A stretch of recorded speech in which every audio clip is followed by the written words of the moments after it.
মুহাম্মদ সাল্লাল্লাহু আলাইহি ওয়াসাল্লাম বলছেন, মান রাগিবান সুন্নতি ফালাইসা মিন্নি, যারা আমার সুন্নত মানে না তারা আমার উম্মত নয়। আল্লাহর নবী পায়ের গিডের সাথে গিড মিলাইতে বললেন, ফাঁকা জায়গা রাখা যাবে না।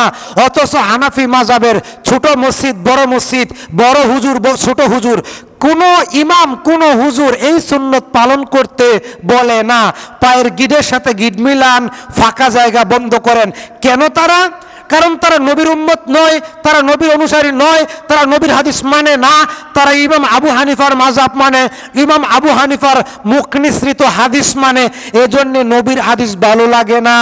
আল্লাহর নবী মুহাম্মদ সাল্লাল্লাহু আলাইহি সাল্লাম এমন কোন জীবনে এক ওয়াক্ত সালাত শুরু করেন নাই পায়ের গিডের সাথে গিড মিলান, ফাঁকা জায়গা বন্ধ করেন এই কথা না বলে।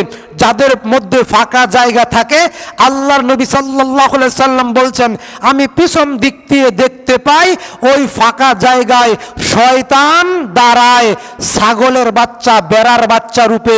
তাহলে দেখেন, তিনি বলেছেন সাল্লাল্লাহু আলাইহি সাল্লাম, একজন মুসল্লির আরেকজন মুসল্লির মধ্যে যদি ফাঁকা জায়গা থাকে, যদি একজনের জন্য আরেকজনের জন্য কাতার বাঁকা হয়, আল্লাহ তাআলা তার অন্তরটা বাঁকা করে দেন। এই সুন্নত তারা মানে না। অথচ প্রত্যেকটা হাদিসের কিতাবে এই হাদিস বর্ণিত হয়েছে, ফাঁকা জায়গা বন্ধ করুন, সীসা ডালা প্রাচীরের মতো দাঁড়ান। আমার দেশের হানাফিরা মাযহাব মানে, হাদিস মানে না। আবু হানিফার হাদিস মানে, রাসূল সাল্লাল্লাহু আলাইহি ওয়াসাল্লামের হাদিস